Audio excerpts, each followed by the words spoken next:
সিরাজগঞ্জ সদর সালুয়াভিটা বহুমুখী হাট পুনরায় চালুর দাবিতে সিরাজগঞ্জ গাজীপুর আঞ্চলিক সড়কে সমবেত হয়ে রাস্তা অবরোধ করে বিক্ষোভ মিছিল করেছে স্থানীয়রা। ৩ জুন সোমবার সকালে সালুয়াভিটা, চর শৈলাবাড়ি, টুকরাছনগাছা, চর ব্রাহ্মণগাতি, সাটিকাবাড়ি, বানিয়াগাতি এলাকার শত শত নারী পুরুষ এই বিক্ষোভে অংশ নেয়। এই সময় অনেকে তপ্ত সড়কের উপর শুয়ে পড়ে।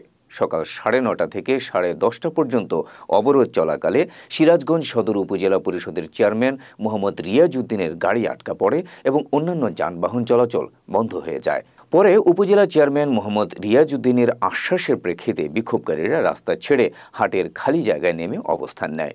এ সময় আইন শৃঙ্খলা রক্ষাকারী বাহিনীর সদস্যরা উপস্থিত ছিলেন।